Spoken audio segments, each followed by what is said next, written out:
Good morning. Good morning. Before we get started, usually it's just the chief and I, but we do have some people here who are part of our team as we not only competed for the RNC, but won it and was very instrumental either in raising money or putting together, helping us with logistics. We have John Penny from the host committee, Joe Marinucci from Downtown Cleveland Alliance, and we do have a spokesperson from the airport. So if any of you have questions around that, they'll be available to answer those questions. But I want to start off by thanking the people I just mentioned, the host committee, Downtown Alliance, RTA. I can just go on. The citizens of the city of Cleveland, even the protesters. Many protesters just came here to express a point of view, and they did it in a professional and peaceful way. And we want to thank them for what they did and how they did what they did. And the Committee on Arrangements, who we work with closely through the host committee to put on the convention. RTA was instrumental in us being able to do what we've done. Of course, our law enforcement and all our partners who were with us. People ask me about success and things, and I said, well, we had three measures of success here. One is that we were able to allow the Republican Party to put on a successful convention. What happened in terms of their internal politics is them, but we needed to allow them to put on that convention, and they did put it on. That we wanted it to be safe and secure. The convention itself in the city to citizens, visitors, delegates, police officers, demonstrators, protesters, all those who were part of it. We wanted that. And then the third thing we wanted was to have it said that after we finished, that Cleveland would be the model as to how you put on an event of this nature, and that internationally, Cleveland would be having exposure that would put us in the forefront. Now, I know I just want to mention it because all of you have asked me, and I wouldn't comment then, but I think I'm free to comment now about whether or not we were prepared. And we were accused of not being prepared, that we were in panic mode, and there were others who questioned whether or not we could do this, but I think the proof is in the pudding. And we didn't have that discussion then, and I said to you then that we were not going to discuss that we were prepared, and that you can judge us afterwards. So with that, however, I want to introduce the chief, and then he'll make his comments. And again, we have people here from who, without them, we would not have been successful. And if you have questions that you want to ask that they can answer, then we'll invite them up for that. Okay, Chief. Thanks, Mayor. Good morning. Good morning. Cleveland rocks. Well, as the mayor said, there were those three factors that we wanted to ensure happened for the convention itself, and I think we've achieved all three. I want to start off by thanking the mayor and the administration for having the forethought, for having the tenacity to go after this and actually get it for Cleveland. That's where this all started years ago, with people in the mayor's administration saying we can secure a convention for Cleveland. And they tried in 2008 and didn't give up, and then started that process all over again, and that's why we're all here today. So, kudos to the mayor and his team, because they really brought it home. Next, I want to thank our thousands of law enforcement partners that came from basically from sea to shining sea, from, you know, north, south, east, west. You guys saw them out there all week. They were great. I mean, they were fantastic. We couldn't ask for a better crew. You guys were asking me all along, before and during the convention, how many officers from the outside? 2,800. 2,800 officers from outside of the city of Cleveland, outside of our municipal boundaries, actually came into this city to help us secure this convention. And they did an excellent job. I'm going to personally, I think with the mayor and the governor, we're going to thank those chiefs from out of Ohio, and of course those in Ohio also, because some of our partners inside the state also sent assets. But we're going to thank them personally for helping us pull this off, to be honest. Our biggest partner in this thing, as far as law enforcement, was our state highway patrol. They came up great. We really couldn't have pulled it off without them. They're a continuous partner. Every time there's something going on in the city of Cleveland downtown, you guys see our state patrol guys out there, and they always do an excellent job. So I want to thank Director Bourne from the State Department of Public Safety and Colonel Pride from the State Patrol. You know, I know I'm going to forget somebody, so I'm not going to thank everybody.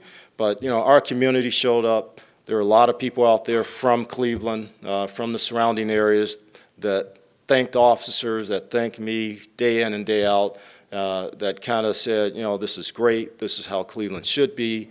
You know, we're showing the world that we're not the way people think we are.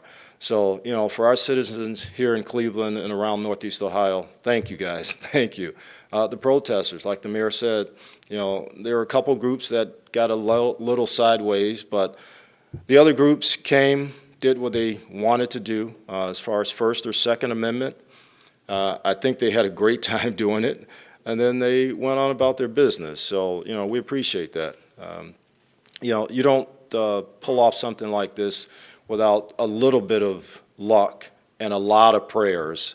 And, you know, I could say probably 100 times a day, people would come up to me and officers out there saying, we're praying for you guys. Hang in there, you're doing a great job. And we got prayers from all over the country, and we appreciate that. I'm going to end right there. As the mayor stated, you know, there are a lot of people that doubted us. Don't doubt Cleveland. People doubted the Cavs. Don't doubt Cleveland. People doubted that we could have a successful championship celebration. Don't doubt Cleveland. People doubted that we can successfully handle 1.3 million people downtown celebrating the Cavs' victory. Don't doubt Cleveland. Thanks. Questions? Before question, I did want to thank all of our public employees who were not part of law enforcement. But if you notice, every night or every morning when you came back into doing what you were doing, the city was clean. And somebody had to do that. And then we had, through the host committee, we've had thousands of volunteers, and would not have been successful without their effort of volunteering, greeting people, and things like that. So, questions? How many state troopers were here? I gave you guys the overall number. Now you want me to give you the individual number. There were probably, and you know, I don't want to quote it because I have an exact number, I just don't have it with me, so we'll get you that. But we had state troopers from, you guys saw, as far as California, Maine, Florida, Texas, and everywhere in between. I was interested more in the number of Ohio. Ohio, I think we had about 450 just from Ohio. Yes. And like the mayor said, and I was remiss, you know, our public safety partners from the director's office, from EMS and fire, great. You know, all of our city, I mean, this was a city effort. This was not a division of police effort. And we can continue to thank people, but the state would, and Director Bourne and leadership of the State Highway Patrol would not have done that without the governor saying yes and really saying to them, we want you to do whatever is necessary to help Cleveland in this. So we just want to make mention of that. Yes. In In June, the consent decree monitoring team said that they'd already seen improvements just in the past year and a half. And I was curious to know, do you think that the agreement contributed to the city's ability to effectively police throughout the city? I really can't answer that with a yes or no. I know that we've been working for the last 2 years to make sure that we have constitutional and effective professional policing here in the city, long before we actually signed that consent decree. And, you know, our officers understand what's at stake. They understand that, you know, what our responsibilities are to our community and to people that visit Cleveland. And, I mean, you saw that on display, not just for this convention, but prior to. So I hope that answers your question. And I would like to add to that. You know, as the chief mentioned, we were attempting reform long before the consent decree, but we were doing it in an incremental way, meaning just one thing at a time. And even if that incremental thing that you attempt to do is the right thing, it will always wither on the vine because it's out there by itself. We took the opportunity to form a consent decree that went beyond what the findings were. So our consent decree went far beyond what the findings were. And we didn't hire an outside consultant to do that. We negotiated that ourselves, and the chief was at the table on all of that negotiation. So we went far beyond what the findings were, and we've taken the consent decree as an opportunity to do full reform so that we can have reform that is not only has substance to it, but it's sustainable and not just one thing at a time. So it's in that context. And then the final thing I want to say to you, even though we agreed to a consent decree, we then and now believe that a lot of what the findings were not completely accurate, but we did know and believe that there was a need for reform. You cannot do what the chief was able to pull off and have a culture of engagement and community policing just overnight and say, well, tomorrow you're going to behave differently.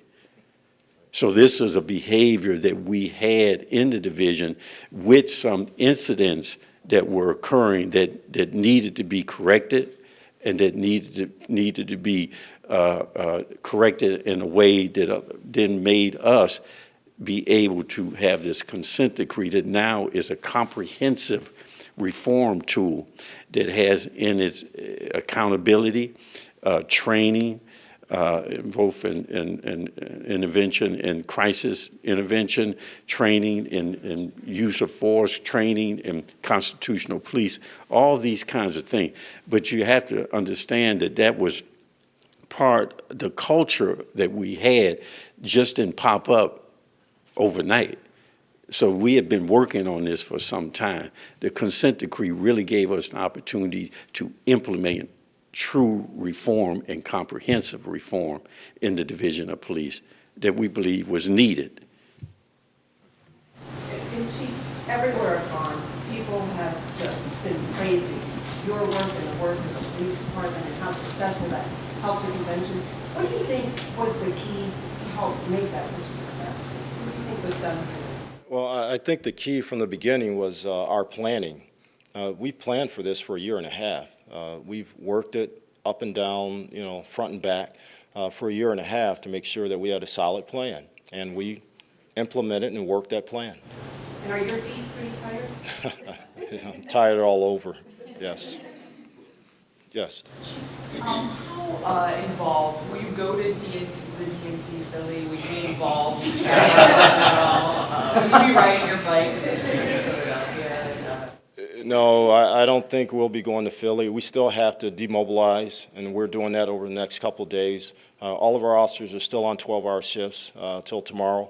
And then we have our weekend coming up, which we know is going to be a lot of things going on. So we still have work to do here, so no, we're not going to Philly. We actually had officers from Philly here during the convention to observe. I mean, so do you think that back and forth at all, since this was so successful, will they use you or talk to you? Oh, we've had conversations. We'll continue to have those conversations with the command staff in Philly.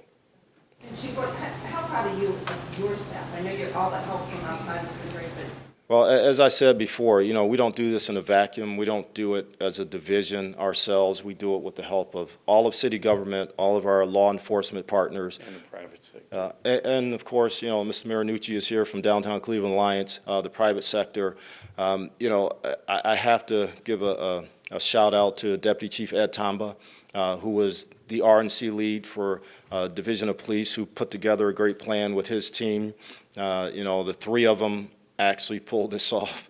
Three guys actually worked on this for about a year and a half to actually put the planning together, to get the officers in, to get everything scheduled, to get people housing, fed, I mean, you name it. Those guys, Deputy Chief Ed Tamba, Commander Johnny Johnson, and Sergeant Anthony Gorsick. I got to give those guys kudos because they did a great job. Tom. Some of them might be more extreme or radical or anarchist groups that just were no-shows. I mean, I know we saw demonstrations of preparations where, okay, in case they encase themselves in concrete and chain themselves and try to block highways. I mean, we didn't see any of that. Were there just some groups that didn't materialize? Well, I think just about every group that wanted to come was here. You know, there was a lot of things behind the scenes that people didn't see, a lot of intelligence, a lot of preempting of things that, you know, weren't out there reported, weren't on the radar, that our guys took care of before they had a chance to take hold. And, it is difficult to measure what you prevent. And so those things you would not see or know about, and neither would they tell you about. But it is difficult to measure that.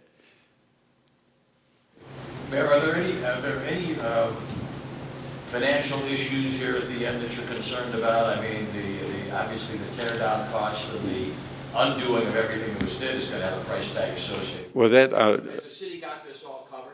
well, that's the host committee question, because we made our financial contribution to the host committee to put on the event, and you know, they can, you know, I don't know if they want to do that now, but there are a time when they will report out what that financial thing is about paying for it.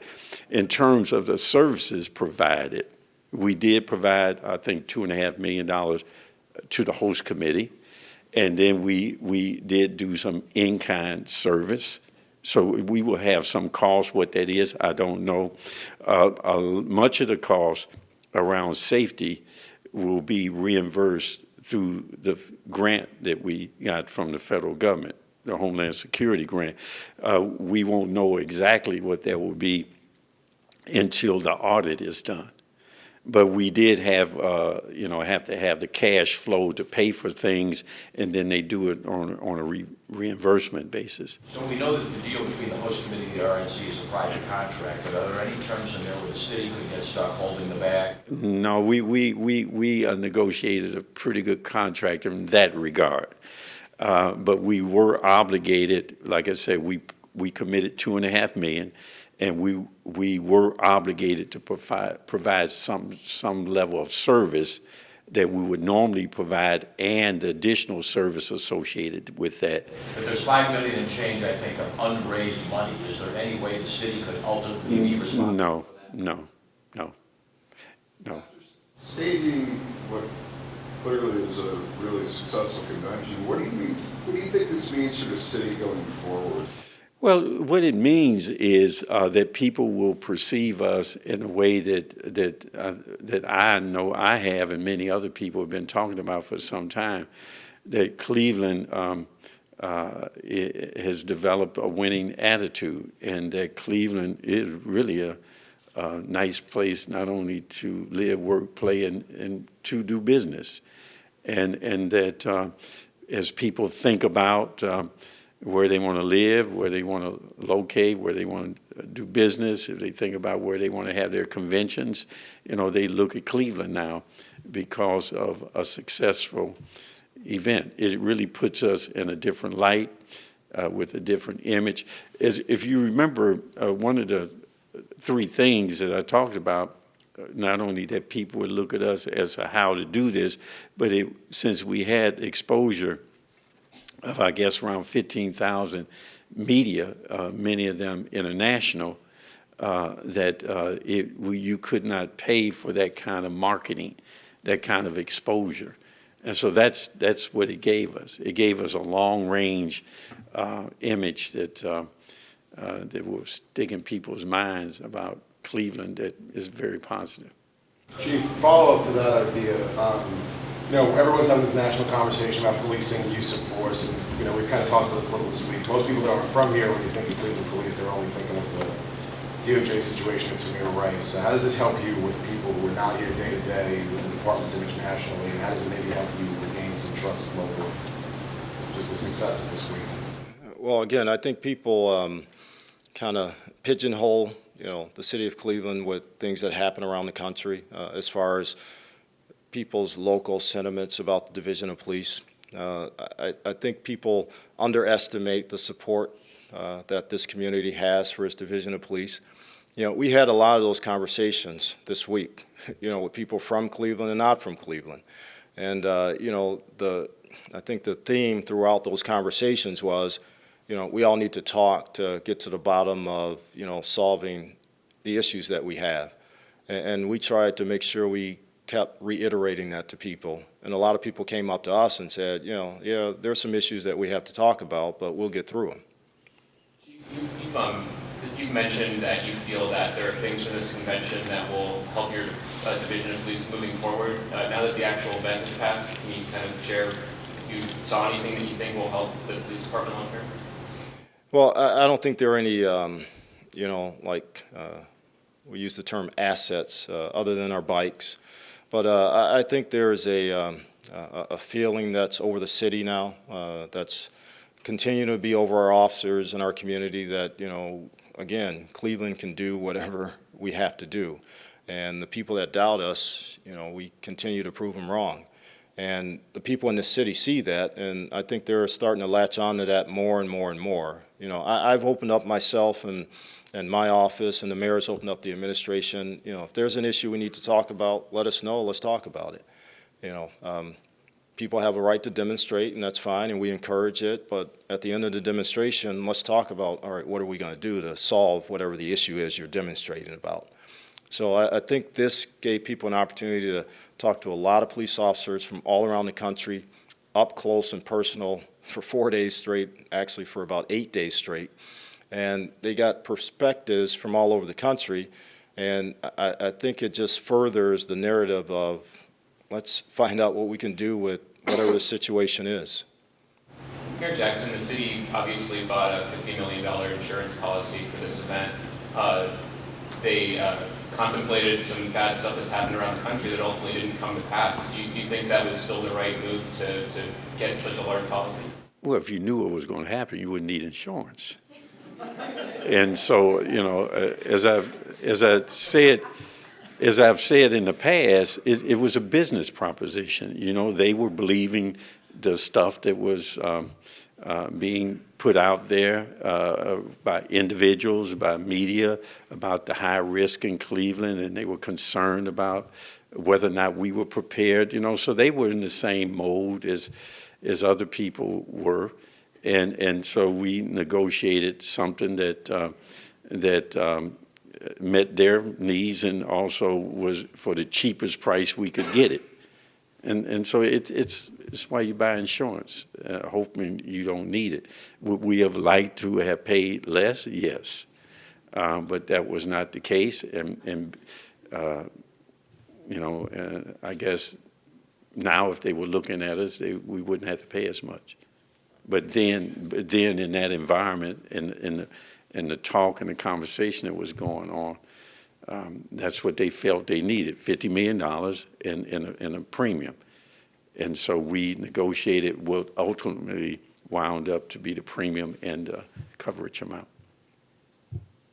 Yes? A lot of the materials you bought, the barricades, the fencing, that might have limited applications for everyday use. City will hang on. Well, those assets were Secret Service assets, not ours. Now, there were some bicycle racks, the ones that you see, the lower ones that we use sometime for special events. Those we did purchase, so we'll keep those. But the barricades and all those kind of assets are Secret Service. They're taking them up and probably taking them to Philadelphia now. Yes, ma'am. Talk a little more about the bikes, just a little background. Obviously, they were critical success here. Just when did you guys start planning to get these, training them, how many did you buy, and how easily think will be going forward? And it's clearly working as a crowd control measure. Right. Well, we actually took a look at Charlotte and Tampa. We actually talked to former Chief Monroe in Charlotte, and that was one of his main points to us. You know, get as many bicycles as you can because they'll be invaluable, and they were. We purchased 300. We still have 300. We plan to keep the bikes. We're going to reinstitute the bike programs in our district stations, district neighborhoods, and beef up our bike patrol downtown. We also have plans to implement like a ceremonial bike unit to either either ride in and assist with parades and festivals and things like that, either downtown or out in the neighborhoods. Mayor, you had alluded to this earlier, but it seems like there are probably a lot of unsung heroes in bringing off the event this week. Things from trash collection, making sure that Kirtland Park was all orderly or maintained good cleanliness and sanitation, and checking on all those porta potties. What would you like to say about how all of those services? Well, I tried to say it before, but I think it was drowned out in the thing, are you prepared for the safety aspect of it? And I would constantly say, well, yes, we are, but you have to remember this is more than just public safety. And even in public safety, it's more than what people are asking me. You know, they had a medical zone where we worked out agreements with the hospitals, all the hospitals, inside the hard perimeter, outside in the event zone. There was a particular place they could take people. There was a strategy as to how to go in if somebody got sick or somebody got hurt, whether it was a demonstration or what, and if a crowd, go in, bring people out. There were vehicles that we wound up getting under the grant that allowed us to have that expedited, very surgical kind of intervention there. That's in safety, and then we deal with some things in fire. Then, like you say, is how do you pick up trash? Is how do you provide water for people, particularly when it gets hot, and how do you have porta potties for people? How do we deal with if there were people coming here, they had no place to stay, and they were demonstrators? Where do you put them? We decided on Kirkland Park. There was the whole infrastructure around if there was a large number of arrests, what would you do? How would you process them through? And to ensure that we were close to it, met hopefully, but at least close to what our policy and was around misdemeanors out in 24 hours, felonies up to, I think, 36 hours, those kind of. So there was a lot of conversation around there. It was conversation and planning around the downtown business district and the residents who live downtown. It got to the point we were having at least once a week meetings that Valerie was working with the Secret Service to talk to people. The whole thing about traffic engineering and RTA and how do you reroute traffic and keep the flow of traffic going without having traffic jams. How do you then position traffic controllers and police officers out there in key intersections at key times? See, all this is part of planning. And so preparation was not just whether or not you were going to have a protest or somebody carrying a gun, open carry. That was a major aspect of it and the most visible aspect. But in order to be successful, we had to deal with all of those things that would not come out if you didn't know it was happening. And that was a planning that took, 18 months? Yes. 18 months, and there were committees formed, and there were subcommittees of those committees. And then they actually did the work, and there were hundreds of people involved from the private sector and the public sector in that, and from law enforcement, all of that. So it was much more comprehensive than that. You just don't have events like this and be one-dimensional. If you are, you're going to fail. And that's why when we looked at it and people were asking about were we prepared, we weren't just talking about in terms of police. We were talking about it in terms of that whole comprehensive thing that you have to be able to do in order to be successful. Mayor Jackson, I don't know what exactly this type of event might be, but Cleveland was able to host pretty much the largest kind of event that we could get. Do you expect the city might either pursue future political conventions or maybe a notch down other large-scale events of this nature? Well, Destination Cleveland is we usually allow them to take the lead on events. This was one that was taken in partnership with Destination Cleveland, Greater Cleveland Partnership, and the City of Cleveland. And so we kind of talk through those kind of things. But as you know, we host international gay games, the senior games, the Rock and Roll Hall of Fame induction. So we'll continue to advocate and compete for all of those kind of things. We'll continue to do that. If something comes along of this scale or greater that we believe that we want to compete for, yeah, we'll do it. We'll do it. Chief, were there any, leading up to the convention and during the convention, given all the horrific events internationally over the preceding weeks, was there any specific terrorist threats in terms of during Cleveland during the convention? No. Chief, I'm just wondering if for any reason you think that the revised parade routes throughout the city brought on by the ACLU benefited the city in any way in terms of spreading out the protest wider to other areas? Not really. The parade route that we initially set was not really revised that much. There were some other things during that challenge in court from the ACLU that we took care of. The event zone was brought in a little bit and some things like that. But the basic parade route that we set from the beginning was the parade route. And can I comment on that? A lot of people look at this and ACLU and us and as if we were anti whatever they were talking about. We were not. We proposed a plan that had the core perimeter that Secret Service, which they had no control over whether they went to court or not. And then there was the event zone. And then in that event zone, there was speaker platform. And then there was the parade route, the ones where you could actually, and we knew that there would be people because protesters and demonstrators want to demonstrate they're not following the rules, that they would have most of it activity we knew would not be at the designated parade route. So we were not opposed to what the ACLU wanted to do. Because we provided some as to what we thought would be the best thing. So what was settled on in a negotiated way, not in a not from our part anyway, not adversarial way, was actually a much better plan than what we had proposed. So we didn't have a problem with it. So it wasn't like they're coming in, they're challenging you that you're doing something wrong, you're impeding people's constitutional right. You know, that wasn't it. It really came down to some very small little tweaks in the plan that took some things out of the event zone that made it more of a free zone, that allowed the parade route rather than stopping here, you walked up to here. But when the people did the parade route, they stopped where we wanted them to stop anyway. And then whenever, and we knew that would happen.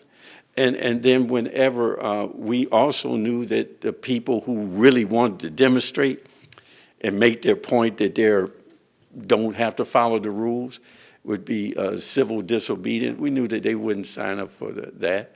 And we knew that they would go in the street when they didn't have a permit.